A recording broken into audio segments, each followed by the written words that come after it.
की धरती पंडितों के रक्त से हुई लाल। ना कोई उसका ईमान था, ना कोई उसका धर्म। जहन में भर दिया गया बस भारत माता के खिलाफ जहर। स्थानीय प्रशासन से सताया, 17 वर्ष के उम्र में बन गया वो खूंखार आतंकवादी। पाकिस्तान में लिया ट्रेनिंग, इशारों में नाचता वो जालिम 2 दर्जन से भी अधिक बेकसूरों को मार डाला। हैवानियत इतना कि ऊपर से इशारा मिलता तो अपने माँ भाई बहन को भी मार देता। ये हम नहीं, देश का वो गद्दार फारूक अहमद डार उस बिट्टा कराटे कबूले बयान में कह रहा है। द कश्मीरी फाइल में देखें हमारी ग्राउंड जीरो रिपोर्ट। नमस्कार, वंदे मातरम मित्रों। आपको कुछ लिखा है, इसके पहले हम आपसे कुछ साझा करना चाहते हैं। हमारा एक ही उद्देश्य है, इस सशक्त राष्ट्र में सुंदर प्रगतिशील एवं निर्भीक छत्तीसगढ़ हो हमारा। खास करके इस राज्य में हम चाहते हैं, इस पूरे देश में हम चाहते हैं आपसी भाईचारा हो, बगैर किसी मतभेद के हम एक दूसरे के सहयोगी बने, तभी हमारा देश सशक्त हो सकता है। लेकिन दुर्भाग्य से जो इस राष्ट्र के प्रति गद्दारी करता हो, जो राष्ट्रद्रोही हो, उसे कत्लेआम कर देना चाहिए। ये वाकया हमको सन 1990 के दशक का द कश्मीर फाइल से हमको इतिहास पता लगा। मित्रों, कई ऐसे वाकया हैं जो हम लोग अनभिज्ञ हैं, चाहे पश्चिम बंगाल की बात हो चाहे कश्मीर फाइल्स की बात हो। एक फाइल तो पश्चिम बंगाल की भी खुलनी चाहिए। पश्चिम बंगाल की स्थिति ऐसी है कि वहां खुलेआम लोगों को जलाया जा रहा है। क्या आप फिर इंतजार करेंगे किसी मूवी का, किसी फिल्म का? आपके पास सत्ता है, सरकार है, आप एक राष्ट्रवादी हैं, आपको चाहिए कि आपका अगला पहल पश्चिम बंगाल की ओर हो। आए दिन अखबारों में देखने को मिल रहा है कि किस प्रकार से नरसंहार वहां हो रहा है। कश्मीर फाइल्स में जो आपने दिखाया, उससे 1000 गुना ज्यादा पश्चिम बंगाल में हो रहा है। द कश्मीर फाइल्स के उस 1990 का दर्द भरा मंजर का मुख्य आरोपी कोई व्यक्ति विशेष एक नहीं है, उसके पीछे बहुत बड़ा गहरा षड्यंत्र पाकिस्तान का है। पाकिस्तान की हमेशा नजर हमारे हिंदुस्तान के सुंदर कश्मीर पर पड़ा रहता था। मुकाबले करने की उसके पास ताकत नहीं, उसकी हस्ती नहीं है। वो सुअर की औलाद जो पाकिस्तान है, उनके पास इतनी ताकत नहीं है कि हमारे हिंदुस्तान में टक्कर ले सके। बड़े षड्यंत्र पूर्वक अंदर ही अंदर वो दिमक के समान उसको खोदने का कोशिश करता है, हथियाने की कोशिश करता है।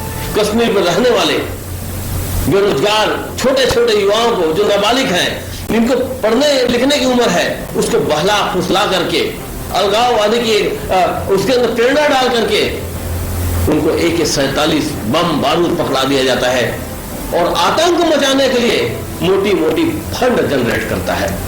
मेरे मित्रों, आप आपसी मतभेद में ना पड़े। ये सारा दोष पाकिस्तान का है और पाकिस्तानियों को इस हिंदुस्तान में घुसपैठ करने न दे। मित्रों, ऋषि कश्यप की यह सुंदर धरा, जिसे आप कश्मीर कहते हैं, जिसे घाटी के रूप में जानते हैं, ये सन 1990 के पहले से काफी रक्त रंजीश हो गया। काफी बेकसरों के वहां पे हत्या होनी चालू हो गई। आपको बता दें, ये सारा कारण वहां के स्थानीय प्रशासन की कमजोरी के कारण है। साथ में आपको बता दें कि उस तरफ के तत्कालिक मुख्यमंत्री फारूक अब्दुल्ला और देश के गृह मंत्री मुफ्ती मोहम्मद सईद हुआ करते थे। ये वही मुफ्ती मोहम्मद सईद है जिन्होंने अपनी बेटी को छुड़वाने के लिए खूंखार 5 आतंकवादियों को रिहा कर दिया। जरा सोचें, ऐसे गृह मंत्री और ऐसे मुख्यमंत्री जिनका अंदरूनी पाकिस्तान से कनेक्शन जुड़ा हो, वहां के लोग कैसे सुरक्षित रह सकते हैं? यहाँ के इन बड़े बड़े नेताओं का जो संबंध है पाकिस्तानियों से हुआ करता था, जिसके चलते उस राज्य में उन्हीं की हुकूमत चलती थी और अलगाववादी फलना फुलना पनपना चालू कर दिए। लगातार हत्याएं होती रही, केंद्र तक बातें जाती रही, लेकिन किसी भी किस्म का कोई वहां पे सुरक्षा की दृष्टिकोण से देखा जाए तो कोई महफूज नहीं था। आज जैसा भी हो, जो भी हो, राष्ट्रवादिता के चलते हमारे देश में सशक्त प्रधानमंत्री जी आए हुए हैं, जिनके चलते आज इन बातों को खुलासा किया गया। आज भी हम चाहते हैं कि हिंदुस्तान में रहने वाले वो तमाम व्यक्ति धर्म मजहब को छोड़कर केवल राष्ट्रवादिता को ही कायम रखे। पाकिस्तान का जो खिदमत करेगा, पाकिस्तान के जो नारे लगाएगा, वो वास्तव में इस देश में रहने के लायक नहीं है। इस कायरता पूर्वक इस मिशन सत्या के पीछे कई पेच आज भी उलझे हुए हैं। इन दिग्गज दो राजनेताओं के चलते अलगाववादियों की हौसला बुलंद होने लगी। इन नेताओं की मौन रहना कई संदेहों को जन्म देता है। इधर पाकिस्तानियों का दबाव प्रशासन में भी होने लगा। लाखों की संख्या में कई पंडित अपनी मातृभूमि को छोड़ करके जान बचा करके भगे। माताओं बहनों को खुलेआम ये अलगाववादी बलात्कार हत्या करना चालू कर दिए। स्थिति बहुत बिगड़ी हुई थी। जन उस मंजर को सोचिए जैसे भूकंप आया हो। भूकंप जब आता है तो लोग किस प्रकार से बेतरह भगते हैं, उसी प्रकार से रातों रात यहां से भगना पड़ा। उस वक्त सबसे खतरनाक एक ऐसा आतंकवादी पैदा हुआ, खास करके दो आतंकवादी पैदा हुए। एक था बिट्टा कराटे। वो बिट्टा कराटे जबकि आज भी स्वयं बयान में कबूल कर रहा है कि मैंने इतना हत्या किया, इनको निशंस मारा, उसके बावजूद उसे आज तक फांसी नहीं हुई है। यकीन ना हो तो उस बिट्टा कराटे का बयान वीडियो आप देखें। लोकल एडमिनिस्ट्रेशन ने हमें बहुत सताया, इसलिए तंग आकर मैं उसमें गया। तो आप हिंदुस्तान के दुश्मन बन गए? जी।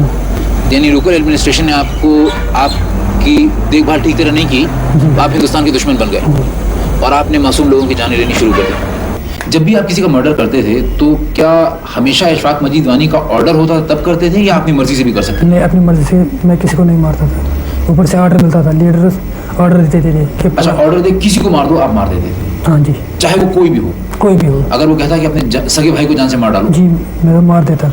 अगर वो कहता अपनी माँ को जान से मार डालो? मैं मार देता। तो ये तो गुलामी से भी बदतर हालत हो गई आपकी। नहीं, गुलामी कहाँ। मैंने कहा ना, पहले हम जब ज्वाइन करता है कोई लड़का, ज्वाइन होने से पहले वो हाल उठवाते हैं, ये काम है जी, अगर नहीं है तो आप जा सकते हैं।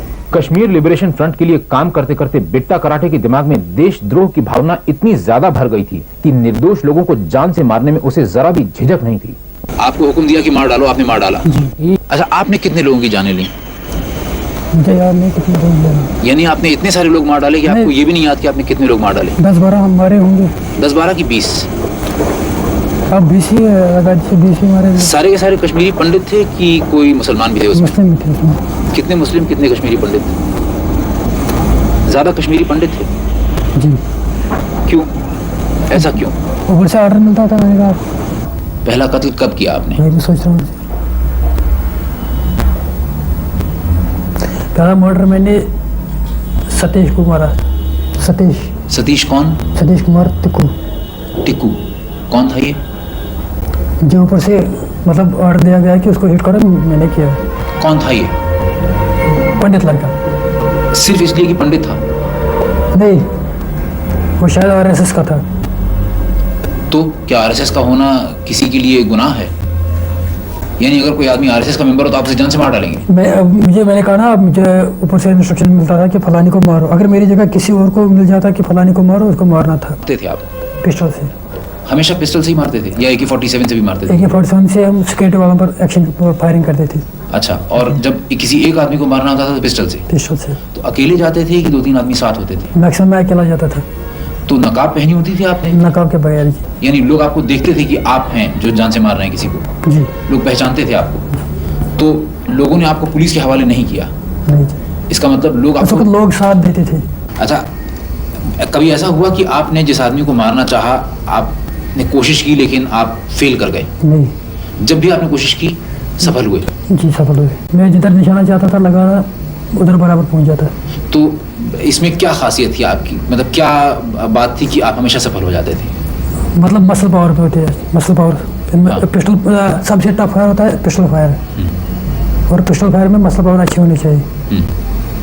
और आप नजदीक जाके एकदम फायर करते होंगे? नजदीक में डिस्टेंस बहुत रखता था। कितना डिस्टेंस? 30 गज, 20 गज। इतनी दूर से पिस्टल से मार देते थे? जी। और क्या, कहाँ निशाना ताकते थे? सर का कि दिल का? मैक्सिमम मैं सर का या हार्ट का लगाता था। तो जब लोग मर जाते थे या आपके सामने तड़पते भी होंगे, तो आपको कभी ऐसा लगता था कि मैं क्या कर रहा हूँ, मैं इंसान हूँ, इंसान की जान ले रहा हूँ? पहले भी लग रहा था, बाद में नहीं। लेकिन अब बिट्टा कराटे को लगता है कि पाकिस्तान ने उसके साथ धोखा किया है। उन्होंने कहा पहले जब मैं 88 में जब मैंने इन्फिल्ट्रेशन की, तब उधर जब ट्रेनिंग की, उन्होंने कहा कि आप अंदर से कुछ करो, जब लोग आपके साथ होंगे तो बाकी हम कुछ करें, बाकी हम पर डालो। यानी पाकिस्तान हिंदुस्तान पे अटैक करेगा, जंग करेगा। तो फिर ऐसा तो हुआ नहीं? ऐसा तो नहीं हुआ। तो आपको कैसा महसूस हुआ? अब तो दुख हो रहा है बहुत। मतलब आपको ऐसा लगा कि आपके साथ धोखा हुआ? बहुत धोखा हुआ है। आपको लगता है कि जो रास्ता आप अख्तियार कर रहे हैं, मिलिटेंट्स अख्तियार कर रहे हैं, गोली चलाने का, बम ब्लास्ट करने का, मासूम लोगों की जानें लेने का, इससे जो आपका मकसद है कि हिंदुस्तान को तोड़ दें, कश्मीर को अलग कर दें हिंदुस्तान से, ये पूरा हो पाएगा? मेरे ख्याल में मुश्किल है कि नामुमकिन है? मुश्किल भी है और नामुमकिन भी है। रैप्स हो रहे हैं। क्या हो जाए? रैप्स हो रहे हैं उधर। रेप्स हो रहे हैं? जी। किसके? वो तो लड़कियों के रेप्स हो रहे थे। कौन कर रहा है? पता नहीं कौन कर रहा है, मतलब हो रहे हैं ना, बहुत जुल्म हो रहा है उधर। डकैती हो रही है, गन पावर पर पैसे ले रहे हैं मिलिटेंट्स सब। और लड़कियों का रेप भी करते हैं मिलिटेंट्स? सब रेप भी कर रहे हैं। लेकिन ये आपकी जानकारी है कि मिलिटेंट्स लड़कियों को रेप करते हैं? जी कर रहे हैं। और जोर से पैसे भी, गन पॉइंट से पैसे भी ले रहे हैं। अब बिट्टा कराटे भारी संख्या में मिलिटेंट्स के आत्मसमर्पण के बारे में क्या सोचता है? सरेंडर कर रहे हैं, ठीक कर रहे हैं जी। जो सरेंडर कर रहे हैं, ठीक कर रहे हैं। ठीक कर रहे हैं? जी ठीक कर रहे हैं। लेकिन जो बाकी मिलिटेंट्स हैं जो सरेंडर नहीं कर रहे हैं, वो जीने देंगे इन लोगों को जो सरेंडर कर रहे हैं? उनको भी सरेंडर करना चाहिए। लेकिन यहाँ होगा बातचीत क्या? करनी चाहिए। करना चाहिए तो अलग बात है, लेकिन होगा क्या? मतलब क्या वो सरेंडर कर देंगे सारे के सारे मिलिटेंट्स जो इस समय 3000 या उससे ज्यादा मिलिटेंट्स हैं वैली में? नहीं जी। तो असलियत में होगा क्या? मैंने कहा तबाही होगी। क्या सजा होगी आपकी? जो देंगे वो भी मंजूर है। क्या लगता है आपको, क्या सजा होगी आपकी? हो सकता है उम्र कैद हो जाए, हो सकता है फांसी भी हो सकती है। ज्यादा क्या संभावना है, पॉसिबिलिटी क्या है? मेरे दिमाग से फांसी हो सकती है। आपको कबूल है फांसी? जी कबूल है। इधर चर्चित मूवी द कश्मीर फाइल्स 1990 के उस दर्दनाक मंजर को बयां करती सुर्खियों में छाई नवापारा नगर के गैलेक्सी सिनेमा हॉल लगातार हाउसफुल का 5वां दिन चल रहा था।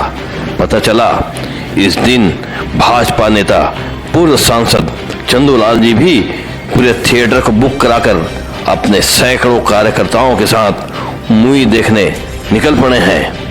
हमसे भी रहा नहीं गया, सुर्खियों में छाए उक्त मूवी को देखने वालों की ग्राउंड जीरो रिपोर्ट तैयार करने हम पहुंच गए नवापारा नगर के गैलेक्सी सिनेमा।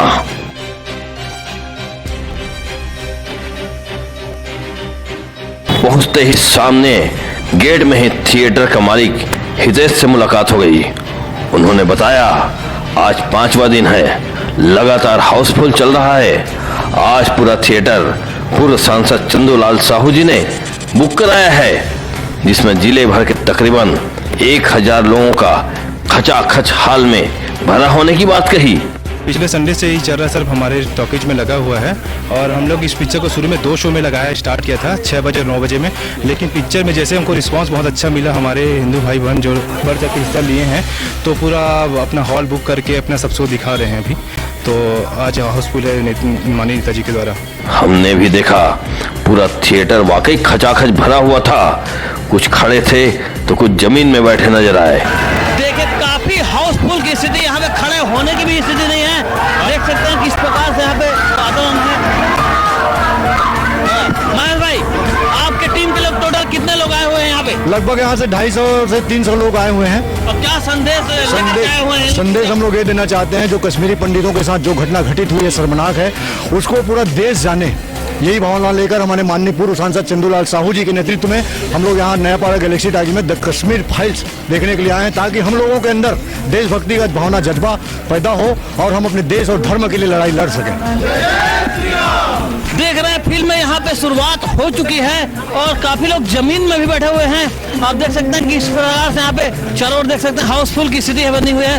अंधेरे में इधर हमारी नजरें इस भीड़ के मुख्य किरदार पूर्व सांसद चंदूलाल जी को ढूंढ रही थी। देखा थोड़ी ही दूर में थिएटर के अंदर बैठे हैं। फिल्म शुरुआत हो चुकी थी। थिएटर के अंदर ही हमने मीडिया वार्ता लिया। द कश्मीर फाइल्स 1990 की हकीकत घटना को बयां कर रही है, जिसके समय हमारे प्रधानमंत्री मोदी जी ने भी कहा। आज देखने के बाद में हकीकत पता चला और मैं एक आह्वान किया, लोगों का भीड़ यहाँ पूरा टाकी में फुल हो गया।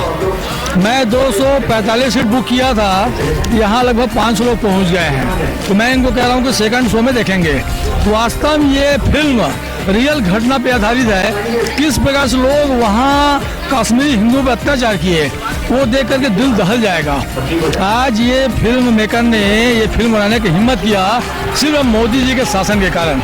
इसके पहले बहुत सारी घटनाएं घटी। ऐसे 7 लाख कश्मीरी हिंदू वहाँ से पलायन किए हैं। ये प्रक्रिया जब नेहरू जी प्रधानमंत्री बने तब से जारी है। किसी ने इस पर रोक नहीं लगाया, किसी ने ध्यान नहीं दिया। वास्तव में हिंदू लोग किस प्रकार से अपने देश में ही पराया महसूस किए, और पराया नहीं बल्कि उनके बहू बेटियों के साथ में बहुत अन्याय हुआ है, उसको सही चित्रण किया गया है। मैं इस फिल्म के माध्यम से ये संदेश देना चाहता हूँ कि यहाँ के लोग जागे और राष्ट्रीयता के भावना से वो होकर काम करें। निश्चित रूप से मोदी जी हमारे राष्ट्रीय भावना से काम कर रहे हैं, राष्ट्र के गौरव बढ़ाने का काम कर रहे हैं, हम उसके साथ दें। देखिए पूरी तरह से हमारे माननीय चंदूलाल साहू ने बताया है कि आज पूरा देश जाग चुका है। किस प्रकार से देश में जागरूकता आ चुकी है, आप इसका उदाहरण दे सकते हैं। यहाँ पे 500 तकरीबन खचाखच भरा हुआ है। काफी लोग यहाँ पे जमीन में बैठे हुए हैं, ये देख सकते हैं कि जमीन में भी बैठ करके देख रहे हैं। अब दोपहर 3:30 हो चुका था। थिएटर मालिक ने बताया शाम 5:55 को मूवी छूटेगी। इस वक्त अब हम अपने कार्यालय की ओर वापस पहुंच गए। फिल्म की शुरुआत हो चुकी है, हॉल खचाखच भरा हुआ है। अब देखते हैं फिल्म देखने के बाद इनकी प्रतिक्रिया क्या होती है। जी हाँ, तकरीबन शो समाप्त कितना समय हुआ? सो सर पिक्चर तो पूरे 3 घंटे की पिक्चर है। 2 घंटे 50 मिनट प्लस एडवर्टाइजमेंट करके हो जाता है। 5:45 तक पिक्चर समाप्ति हो जाएगी। हम फिर आपसे मिलेंगे 5:45 के आसपास। देखते हैं उनके सोचने की स्थिति क्या बनती है, फिल्म देखने के बाद इनका रिस्पांस क्या मिलता है। धन्यवाद। शाम 5:45 को ही हम अपने मोटर बाइक से पुनः थिएटर की ओर निकल पड़े। अब सीधे बालकनी पहुंचे। यहाँ भी खचाखच भीड़ थी। ऊपर अधिकांश महिला कार्यकर्ता बैठी थी। फिल्म छूटने वाली थी।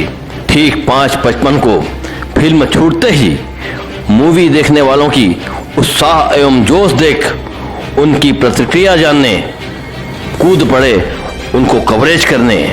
देखे हमारी ग्राउंड जीरो रिपोर्ट। हिंदुत्व की भावना और राष्ट्रवादिता की भावना आप देख रहे हैं किस प्रकार से जज्बा हुई है।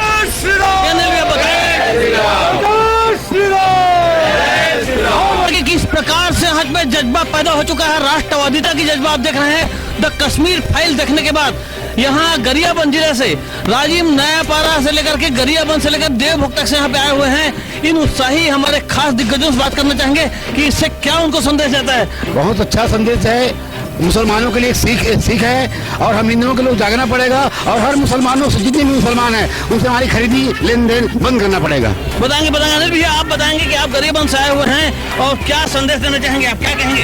क्या है, हिंदुत्व का जो विषय था वो बहुत ओझल हो गया था और कश्मीर के माध्यम से हिंदुत्व का एक नए सिरे से भारत में उदय और जन जागरण हुआ है। और मैं तो चाहता हूँ कि हमारा हर हिंदू समाज जो है कोई फिल्म नहीं बल्कि अपने संस्कारों के तहत अपनी जागृति और जन जागृति का अभियान प्रारंभ करें। आप आदरणीय बताएंगे कि आप राजनीति में काफी पैठ रखते हैं और जनमानस के बीच रहते हैं हमेशा, आप क्या संदेश देना चाहेंगे?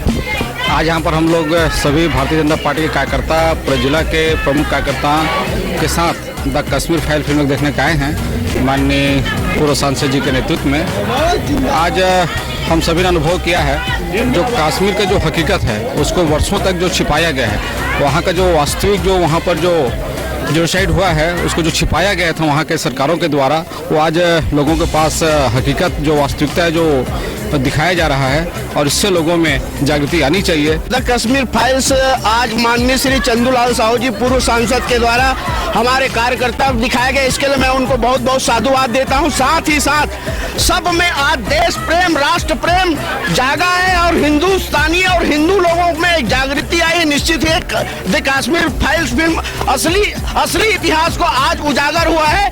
और 5 अगस्त 2020 के दिन अमित शाह जी ने 370 और धारा को समाप्त किया। इसके लिए मैं नेशनल हमारे नरेंद्र मोदी और अमित शाह जी को बहुत बहुत शुभकामनाएं बधाई देता हूँ। आप बताएंगे कैसा लगा और क्या प्रेरणा जाता है? जी मैं तो निःशब्द हूँ देखकर कि 30 साल आज़ादी के बाद भी 30 साल में ये घटना घटी है जो अत्यंत दुखदाई है। आज लेकिन सत्य सामने आ गया है और पूरे करोड़ों की संख्या में भारत देश के नागरिक आज कश्मीर पंडित के साथ खड़े हुए, ये गर्व की बात है। और हमें किसी सर्टिफिकेट की जरूरत नहीं। हमारे आदरणीय प्रधानमंत्री मोदी जी ने इसे देख के सराहा है और कहा है कि सत्य कभी छुपता नहीं है। सत्य आज 30 साल बाद बाहर आया है। आज 30 साल बाद कश्मीर 370 हटाने की किसी में हिम्मत नहीं थी। आज हमारे प्रधानमंत्री नरेंद्र मोदी जी ने 370 हटा के भारत को पूर्ण आजादी और कश्मीर को पूर्ण आजादी से स्वागत किया है। लोहा मानते हैं कि नरेंद्र मोदी जी नहीं होते तो आज 370 को हटाने किसी में ताकत नहीं थी। देखिए वाकई ये बात है। ये जो हमारे माननीय प्रधानमंत्री महोदय अगर नरेंद्र मोदी नहीं होते तो वाकई में 370 की ये धारा हट नहीं पाती और आज कश्मीर की स्थिति वैसी होती। राष्ट्रवादिता की इस प्रकार से फिल्मों को सेंसर बोर्ड में पास कराना भी एक बहुत बड़ी बात है। आप क्या संदेश देना चाहेंगे? नरेंद्र मोदी जी जिंदाबाद। कश्मीर में इतना पंडितों के ऊपर इतना आतंक होता था और वो जानकारी हमें इस कश्मीर फाइल के माध्यम से सारे लोगों को पता, कुछ तो पता था लेकिन सच्चाई नहीं पता था कि कैसे घटना घटी है। इस फिल्म के माध्यम से हमें सच्चाई पता। बहुत कुछ प्रेरणा मिला है इससे और आभारी हैं हम जो डायरेक्टर का जो इतना अच्छा पिक्चर बनाया है। लोगों में जागरूकता आई है इससे। फिल्म देख के महिलाओं को तो बहुत बड़ी प्रेरणा मिली है। जिस तरीके से इस फिल्म में महिलाओं के ऊपर जो अत्याचार दिखाया जा रहा था वो बहुत ही दयनीय था और आदरणीय हमारे जो प्रधानमंत्री जी हैं नरेंद्र मोदी जी, उनको मैं पूरी समस्त महिला मोर्चा की तरफ से बहुत बहुत धन्यवाद देती हूँ। यही संदेश देना चाहता हूँ आज की युवाओं को कि 1990 में जो हुआ था नरसंहार उसे साक्षात देख रहे हैं, जो हकीकत है उसको लोग देख रहे हैं। और मैं तो कहता हूँ कि पूरे देश के लोग ज़्यादा से ज़्यादा, ये युवा लोग ज़्यादा से ज़्यादा देखें ताकि उसको भी पता चल सके कि 1990 में जो नरसंहार किया गया था हिंदुओं के ऊपर, हिंदू पंडितों के ऊपर, उसको सभी को देखना चाहिए। इससे प्रेरणा मिलेगा कि हमारे साथ भी क्या हो सकता है। मैं तो बहुत बहुत धन्यवाद देता हूँ इस फिल्म के निर्माता निर्देशक को, जिन्होंने पूरे देश के सामने कश्मीर की जो ज्वलन समस्या रही है 90 के दशक में, लाखों कश्मीर पंडितों के ऊपर में जो अत्याचार हुआ था उनको पूरे आम जन के बीच में लाया है। निश्चित ही आज सारा देश जान गया है कि कैसे अत्याचार हुए हैं, तलवार के बल पर और बंदूक के बल पर कैसे कश्मीरियों को कश्मीर से भगाया गया है। और निश्चित ही देश के यशस्वी प्रधानमंत्री को मैं बधाई देना चाहूँगा, जो वर्षों से जो मांग रही है एक देश एक विधान एक निशान एक प्रधान, धारा 370 को खत्म करने का जो प्रयास किया माननीय देश के प्रधानमंत्री को मैं बहुत बहुत बधाई देता हूँ और पुनर्वास करने की व्यवस्था करे, ऐसा मेरा मांग है। कश्मीर फाइल्स के माध्यम से हमको देखने को मिल रहा है कि वास्तव में उस समय जो प्रशासन रहा है वो वास्तविकता कितना छिपा के रखे थे और वर्तमान में जो उस समय की वास्तविकता है उनका उजागर इस फिल्म के माध्यम से हुआ है। और यह भारत देश हमारा हिंदुत्व का देश है और इससे हिंदू में जागरूकता आएगी और जो उनके साथ जो अन्याय हुआ है उनको लोग समझेंगे, ऐसा मैं इस फिल्म के माध्यम से मानता हूं। कितनी बड़ी बात बोल रहे हैं। राष्ट्रवादिता की संदेश यहाँ पे जारी है और हम चाहेंगे कि इस प्रकार से फिल्मों को सेंसर बोर्ड पास करते रहे और इस प्रकार से फिल्में बनती रहे ताकि जनता के अंदर जागरूकता बनी रहे। आदरणीय बताएंगे, आदरणीय चाचा श्री जी, आपसे हमारी बात हुई थी फिल्म देखने के पहले। हम ये आपसे चर्चा करना चाहेंगे, आप प्रबुद्ध हैं, ज्ञानी हैं, वरिष्ठ हैं, राजनीति में काफी पैठ रखते हैं, केंद्रीय स्तर से भी आपका दायित्व रहा है और आप जनता के बीच में हमेशा बने रहते हैं, बरकरार रहते हैं। आप बताएंगे इस फिल्म को देखने के बाद आप क्या संदेश देना चाहते हैं? दी कश्मीर फाइल्स देखने के बाद में लग रहा है कि अभी जैसे जो झूठ छिपाया गया था, झूठ से पर्दा उठ गया है, लोगों तक सच्चाई आ गई है। जिस प्रकार से वहाँ कश्मीरी हिंदुओं को, कश्मीरी पंडितों को सता करके, मार करके और बुरी तरीके से पीट करके भगाया गया, वो वास्तव में निंदनीय है, असहनीय है। लोग देख करके उसका खून में उबाल आ गया है। अगर यही फिल्म को पहले बनाया होते तो मैं समझता हूँ कि इसके पहले ही धारा 370 जनता के दबाव से उठ गया होता। लेकिन इसको छुपाया गया था। लेकिन कहा गया है कि सच ज़्यादा दिन तक छिप नहीं सकता। ये फिल्म निर्माता को मैं धन्यवाद दूंगा, मोदी जी को धन्यवाद दूंगा जो इसका निर्माण करने के लिए सहयोग किए हैं, और सहयोग नहीं बल्कि प्रशंसा किए हैं। और अभी भी इनके निर्माता है, इसमें जो कलाकार हैं उनको धमकियां मिल रही है। इससे आप कह सकते हैं कि जो अन्य पार्टियां हैं ऐसे लोगों को संरक्षण दे दी रही है, उससे पर्दा उठ गया है।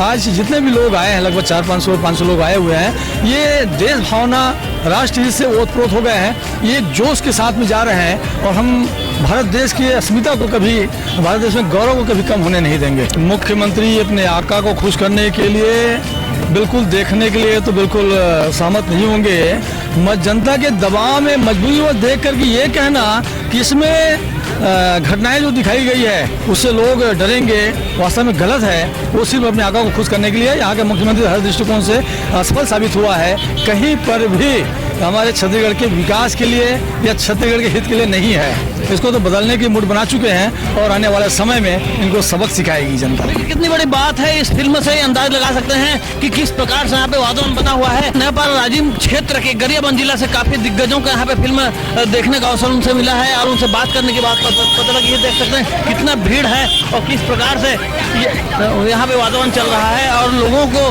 किस प्रकार से संदेश जा रहा है। क्या वास्तव में सत्ता सरकार छत्तीसगढ़ में बदल सकती है? आने वाले समय में क्या सत्ता सरकार में परिवर्तन आने की संभावना है? ये सारी बातें अब बिल्कुल काल के गर्त में जा चुकी है। इसे काल चक्र 365 जरूर देखें। सारी हकीकत और विश्वसनीय अगर खबर आपको देखनी है तो काल चक्र 365 जरूर देखें।